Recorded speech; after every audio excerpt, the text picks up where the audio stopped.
এটা করার পরে হাত তুলে দোয়া করেন, যা দোয়া করবেন তাই পাবেন ইনশাআল্লাহ। এই দোয়াটা হচ্ছে দোয়া কবুলের অস্ত্র। ঘুম থেকে ওঠার পর যদি এই দোয়াটা করে দোয়া করেন ইনশাআল্লাহ দোয়া কবুল হয়ে যাবে ইনশাআল্লাহ। তো ফজরের নামাজের মিনিমাম আধা ঘন্টা আগে আমাদের কঠোর অভ্যাস করতে হবে। এই যে ঘুমটা ভাঙলো, ভাঙার সাথে সাথে কি করবো? ভাঙার সাথে সাথে আল্লাহ শুকরিয়া, আলহামদুলিল্লাহিল্লাযী আহইয়ানা বা'দা মা আমাতানা ওয়া ইলাইহিন নুশুর। এই যে ইবাদত হয়ে গেল। এবার আপনি আরেকটা দোয়া পড়বেন সেখানে।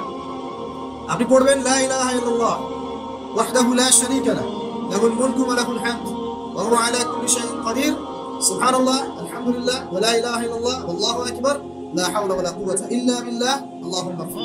এটা করার পরে হাত তুলে দোয়া করেন, যা দোয়া করবেন তাই পাবেন ইনশাআল্লাহ। জানতেন না? তো এই দোয়াটা হচ্ছে দোয়া কবুলের অস্ত্র। ঘুম থেকে ওঠার পর যদি এই দোয়াটা করে দোয়া করেন ইনশাআল্লাহ দোয়া কবুল হয়ে যাবে ইনশাআল্লাহ। আমাদের জীবনে চাওয়া পাওয়ার কি অভাব আছে? প্রচুর চাওয়া পাওয়া। বৈধ চাওয়া পাওয়াগুলোকে পাওয়ার জন্য আল্লাহর সাথে সম্পর্ক করতে হয়। আর আল্লাহ পাকের সাথে সম্পর্কে কিছু ওসিলা মাধ্যম লাগে। এই দোয়াগুলো হলো মাধ্যম, আমলগুলো হচ্ছে মাধ্যম।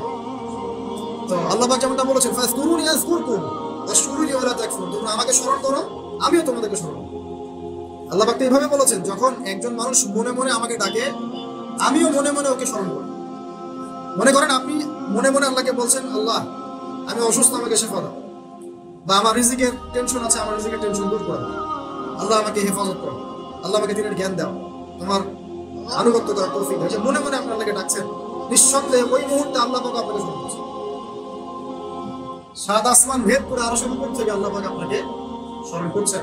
আল্লাহ পাক বলছে, যখন একজন মানুষ জনসমক্ষে আল্লাহকে স্মরণ করে, যেমন আমরা এখন করছি, জনসমক্ষে সবার সামনে আল্লাহর কথা আলোচনা করছি, আল্লাহ পাক বলছেন আমিও তখন এর চেয়ে অনেক উত্তম জনসমাবেশে ওই বান্দাদের কথা স্মরণ করব। এই মুহূর্তে আল্লাহ পাক আমাদের কথা স্মরণ করছেন। আমাদের কোনো ফিলিংস আছে?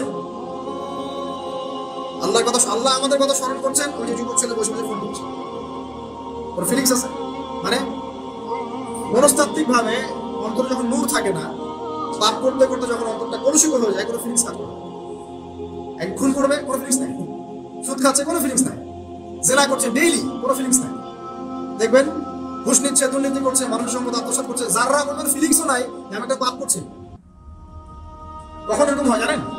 যখন এক কথায় যখন মানুষ পাপ করতে করতে করতে করতে, এই যে কলম বলে একটা কথা আছে, এই কলমের উপরে কালো কুৎসিত একটা মরিচা পড়ে যায়, তখন আর ফিলিংস কাজ করে। তো ফিলিংস কাজ করানোর বুদ্ধি কি? দুইটা বুদ্ধি আছে। এক, বেশি বেশি কোরআন তেলাওয়াত করা, তাহলে অন্তরের মরিচা দূর হয়ে যাবে ইনশাআল্লাহ।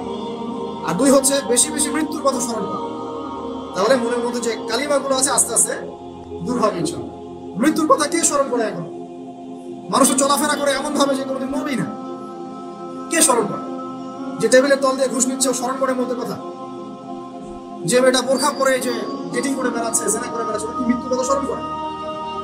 যে ছেলেটা এখনকার যুব সমাজের বেশিরভাগই মাদকের সাথে সম্পৃক্ত, গার্লফ্রেন্ড বয়ফ্রেন্ড অ্যাফেয়ার্সে আছে, হ্যাঁ, টিকটক প্রজন্ম, আড্ডাবাজি করে সময় কাটায়, গুন্ডামি করে, মাস্তানি করে, এর মতো কোনো ফিগার আছে? একজনকে বড় দায়িত্ব দেওয়া হয়েছে, সবার সম্পদ লুটপাট করে খাচ্ছে, এর মতো ফিগার আছে নাকি? এর মধ্যে ফেরাউনি চেতনা এসেছে, আনা রব্বুকুম আলা, আমি মহান রব, আমি তোমাদের মহান রব।